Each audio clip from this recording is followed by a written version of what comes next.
ദൈവവും നമ്മളും തമ്മിൽ നല്ലൊരു ആത്മീയ ബന്ധമുണ്ടെങ്കിൽ നമ്മുടെ ആവശ്യങ്ങളെല്ലാം നാം പറയാതെ തന്നെ ദൈവം ഏറ്റെടുക്കും.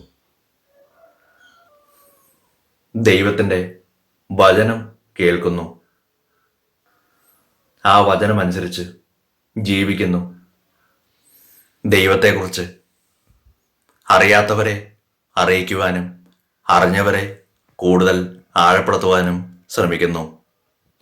തുടങ്ങിയ കാര്യങ്ങൾ നമ്മൾ ചെയ്യുമ്പോൾ നാം പറയാതെ തന്നെ നമ്മുടെ ആവശ്യങ്ങൾ അല്ലെങ്കിൽ നമ്മളെ തന്നെ ദൈവം ഏറ്റെടുക്കും.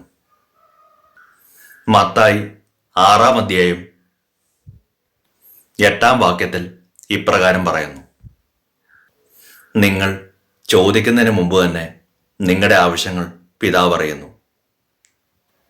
അതായത് നാം ദൈവത്തോട് പ്രാർത്ഥിക്കുന്നതിന് മുമ്പ് തന്നെ നമ്മുടെ ആവശ്യങ്ങൾ ദൈവം അറിയുന്നു. മാത്രവുമല്ല, മത്തായി 6-ാം അധ്യായം 33-ാം വാക്യം ഇങ്ങനെ പറയുന്നു: നിങ്ങൾ ആദ്യം അവിടുത്തെ രാജ്യവും അവിടുത്തെ നീതിയും അന്വേഷിക്കുക, അതോടൊപ്പം മറ്റുള്ളവയെല്ലാം നിങ്ങൾക്ക് ലഭിക്കും. ഈ രണ്ട് വചനഭാഗം കമ്പൈൻ ചെയ്യുമ്പോൾ മനസ്സിലാക്കപ്പെടുന്ന ഒരു പ്രധാന കാര്യം, നമ്മുടെ ആവശ്യം ദൈവമായ കർത്താവ് നിറവേറ്റപ്പെടുത്തും. എങ്ങനെ? ആദ്യം അവിടുത്തെ രാജ്യവും നീതിയും അന്വേഷിക്കുമ്പോൾ. അതായത് ജീവിതത്തിൽ ആദ്യം ദൈവത്തിനും ദൈവവചനത്തിനും പ്രാധാന്യം നൽകുക. ബാക്കിയുള്ളവയെല്ലാം, അതായത് നിങ്ങളുടെ ആവശ്യം എന്താണോ, ഒരുപക്ഷെ വിദ്യാഭ്യാസ ഉയർച്ചയാകാം, രോഗമുക്തിയാകാം, ഇനി അതുമല്ലെങ്കിൽ സാമ്പത്തിക പിരിമുറുക്കം, മാനസിക സമ്മർദ്ദം, ജോലി തടസ്സം തുടങ്ങിയ പ്രശ്നങ്ങളിൽ നിന്ന് ഒരു മോചനമാണ് നിങ്ങൾ ആഗ്രഹിക്കുന്നതെങ്കിൽ കാര്യങ്ങൾക്ക് രണ്ടാമത് പ്രാധാന്യം നൽകുക.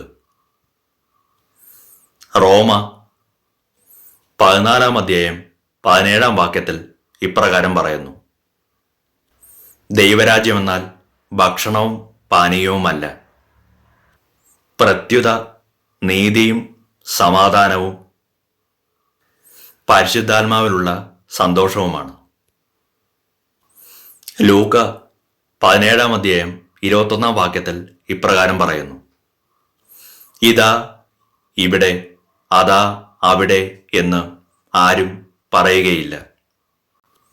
എന്തെന്നാൽ ദൈവരാജ്യം നിങ്ങളുടെ ഇടയിൽ തന്നെ ഉണ്ട്. അതായത് ദൈവത്തിൻ്റെ വചനമനുസരിച്ച് നമ്മൾ ജീവിക്കുമ്പോൾ ദൈവരാജ്യം നമ്മളിൽ തന്നെ രൂപാന്തരപ്പെടും. നമ്മൾ പ്രാർത്ഥിച്ചാൽ നമ്മുടെ ആവശ്യങ്ങൾ ദൈവം ഏറ്റെടുക്കും. പക്ഷേ ദൈവത്തിന് വേണ്ടി നമ്മൾ ജീവിക്കുമ്പോൾ, ദൈവത്തെക്കുറിച്ച് അറിയാത്തവരെ അറിയിക്കുവാനും അറിഞ്ഞവരെ ആഴപ്പെടുത്തുവാനും ശ്രമിക്കുമ്പോൾ, ദൈവ വചനങ്ങൾ, ദൈവം ചെയ്ത അത്ഭുതങ്ങൾ മറ്റുള്ളവരുമായിട്ട് പങ്കിടുമ്പോൾ ദൈവം നമ്മളെ ഏറ്റെടുക്കും.